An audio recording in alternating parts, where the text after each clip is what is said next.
이번 시간에는 수에 관해서 우리가 얘기해 보도록 할게요.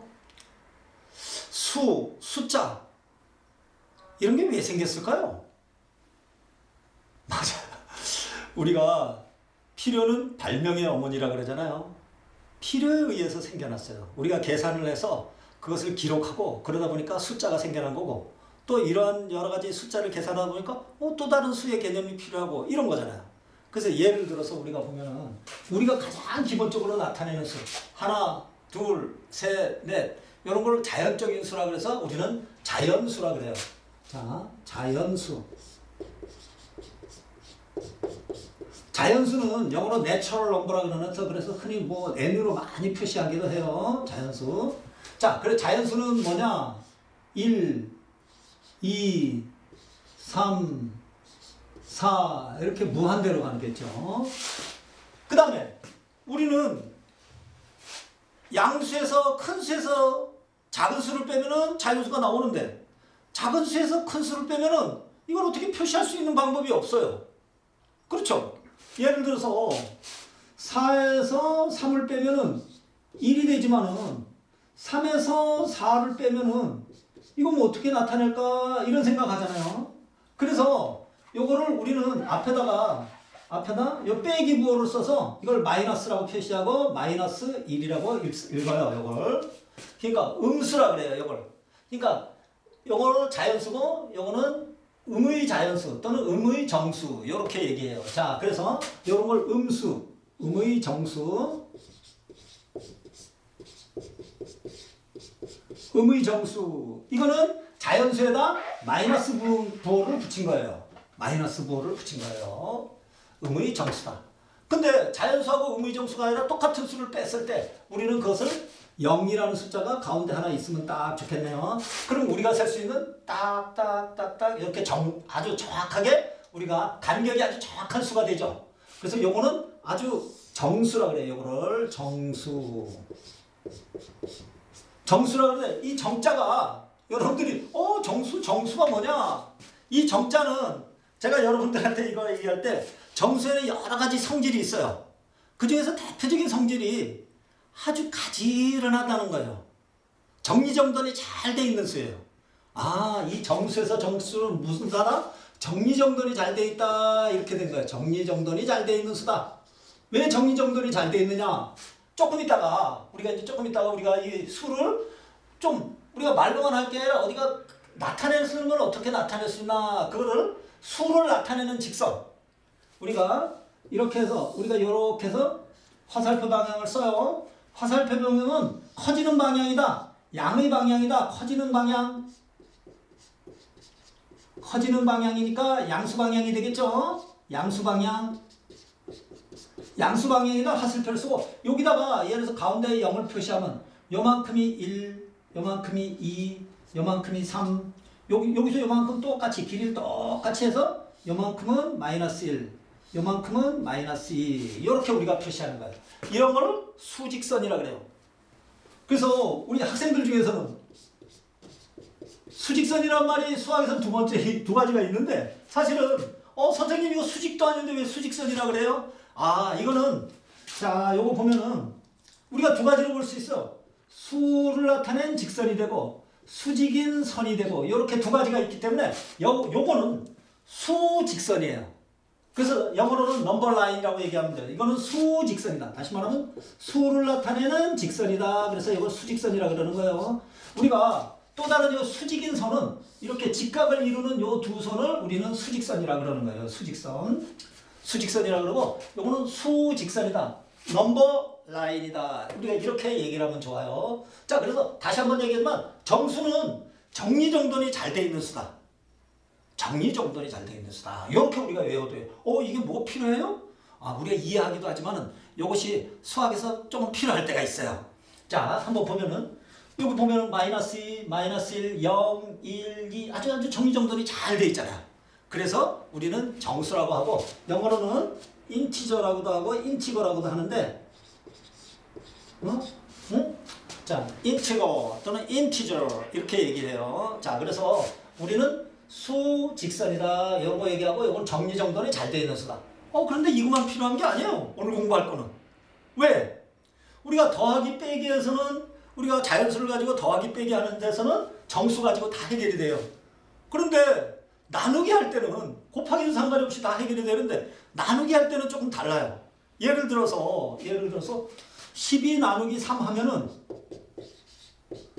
4 딱 되지만은 이거는 이제 분수로 고치면 우리는 어떻게 고치나요? 요것이 분모로 가고 요게 분자로 가죠. 그래서 3분의 12 이렇게 표시해요.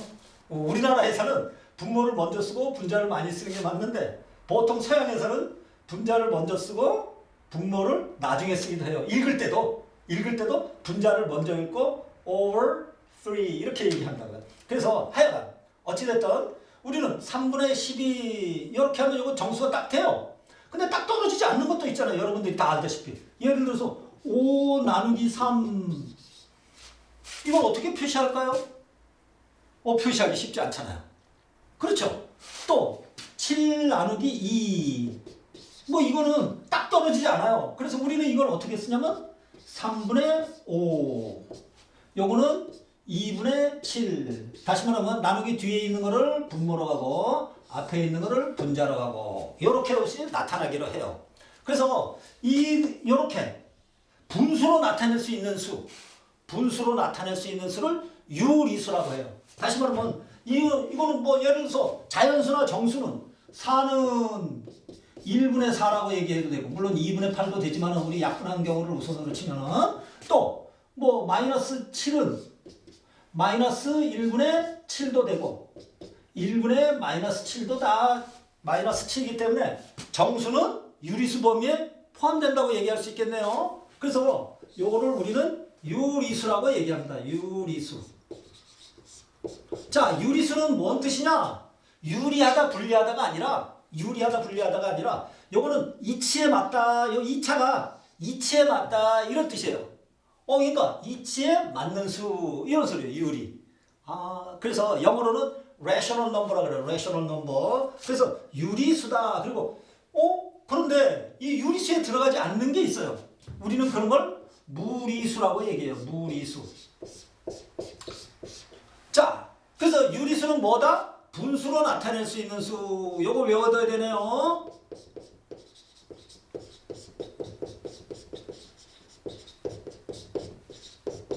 분수로 나타낼 수 있는 수인데 분수는 우리가 흔히 A분의 B든 P분의 Q하고 PQ는 서로 속꼴이 돼야 되겠죠.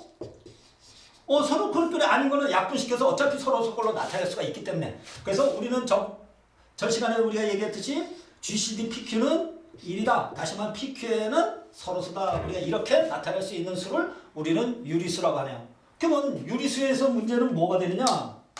유리수를 우리는 분수로 나타내고 또 분수를 유리수로 나타내는 방법이 있는데 그거는 중학교 2학년 1학기 때 또 요거 공부하니까 그때 또 중학교 2학년 1학기 판에 제가 또 올리기로 하고 일단은 유리수가 있다.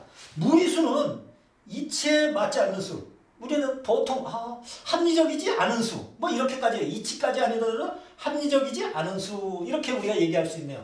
그래서 irrational number라고 그러는데 하여간 우리는 또 무리수는 어떤 때 우리가 또 무리수가 필요하냐?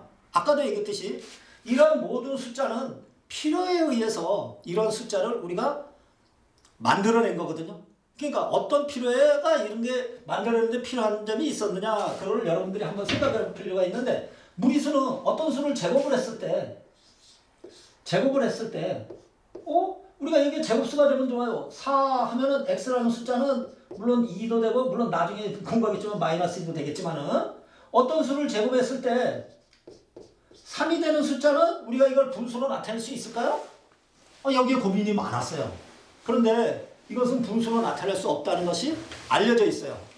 그거는 나중에 또 요거는 우리는 요 문제는 또 어디서 공부를 하냐면은 요 무리수 공부는 중학교 3학년 1학기 때 중학교 중3 1학기 때 우리가 또 공부를 하게 돼요. 그러니까 그때 하고 일단은 우리가 여기까지 우리가 알아두면 되겠다. 그러면 더하기 빼기 우리가 사칙 연산 가장 기본이 되는 사칙 연산을 어떻게 하는지 우리가 한번 생각을 해보자고요. 다시 한번 정리를 해보면 유리수는 정수는 정의정돈이 말 돼 있지만 유리수는 정리정돈이 돼 있다고 얘기할 수가 없어요. 왜 정리정돈이 될 수가 없냐? 우리가 이렇게 수직선을 나타내잖아요. 수직선을 나타내면 이 수에는 여러 가지 수가 있을 수 있어요. 요 사이에 예를 들어서 요 사이에 어떤 숫자가 있는데 무리수도 있고 유리수도 있고 다 있어요. 무리수도 있어요 여기에.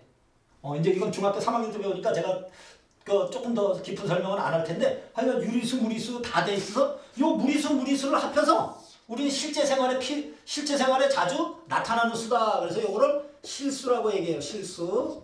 실제적인 수다. 그래서 리얼 넘버라고 얘기해요. 리얼 넘버.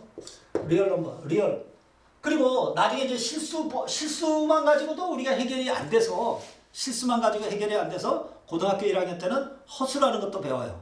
그래서 실수와 허수를 합해서 우리가 복소수라고도 얘기하는데 그거는 이제 고등학교 1학년 때 관심이 있는 분들이 미리 공부할 수도 있고 그래요. 그거는 하여간. 자, 그래서 오늘은 이 유리수의 사칙 연산이 어떤 의미를 갖는지 하고 절대값은 어떻게 되는지, 절대값은 어떤 의미를 갖는지 우리가 한번 공부해 보기로 하겠습니다. 자, 유리수 사칙 연산 똑같아요. 우리 초등학교 때 공부했던 분수 더하기 빼기 하듯이 우리가 계산하는 것 똑같습니다. 단지 곱하기 나누기만 중학교 들어와서 조금 배울 텐데 우리는 한번 해보자고요. 그래서 2분의 3 더하기 3분의 1 만약에 이렇게 하면 우리는 당연히 분모 통분하죠. 그래서 2, 3은 6을 써준 다음에 요건 요렇게 곱하고 요렇게 곱해서 두 개 더하면 돼요. 3, 3은 9, 2, 1은 2. 그러니까 9 더하기 2 해서 6분의 11이다. 이렇게 우리가 나타내면 되겠네요. 자, 곱하기는 이거 어떻게 하느냐? 자, 여러분들이 연습을 많이 해서 이런 거는 연습을 많이 해서 익숙하게 풀고 계산 속도도 올려야지 나중에 시험 문제 푸거나 이런 데 도움이 많이 되기 때문에 계산 속도 올리는 것도 여러분들이 필요해요. 자, 그래서 여기서 2분의 3 곱하기 3분의 1은 분모는 분모끼리 곱하고 분자는 분자끼리 곱하는데 만약에 또 약분할 수 있으면 분모 분자끼리 약분해도 좋거든요. 그래서 요렇게 약분을 하면 좋아요. 그래서 지금 2분의 1이다. 이러면 우리가 금방 되겠네요. 빼기도 마찬가지로. 자, 우리가 한번 여기서 빼기를 한번 보면은 자, 이거 지우고 이제 빼기하고 나누기 한번 해볼까요? 자, 2분의 3 빼기 3분의 1이다. 만약에 이렇게 되면 2, 3은 6은 쓰고 요렇게 곱한 것에서 요렇게 곱한 거 빼주면 되는 거예요. 3, 3은 9 빼기 1, 2는 2 해서 6분의 7이다. 이렇게 계산하는 거니까 제가 이거는 여기서 많이 하지 않을 거고 여러분들이 집에서 문제집 가지고 많이 해서 계산 속도도 올리고 그것을 풀이하는 방법을 좀 익히는 게 좋아요. 자, 이제 곱하기를 한번 해보죠. 곱하기는 해봤고 2분의 3 나누기 3분의 1이 있다. 그러면은 자, 여기 나누기 있는 부분에 요거 분모 분자를 바꾸면 돼요. 분모 분자를 바꾸니까 2분의 3 곱하기 1분의 3 이렇게 곱하는 거랑 똑같네요. 그럼 분모는 분모끼리 곱하고 분자는 분자끼리 곱하니까 2분의 9다. 이렇게 우리가 얘기하면 좋겠네요. 자, 우리 사칙 연산의 기본적인 거 되고 우리는 가로가 있으면 가로를 먼저 해야 되는 거고 그건 여러분들이 문제집 가지고 익숙해지도록 연습을 많이 하세요. 자, 오늘은 여기까지 하겠습니다.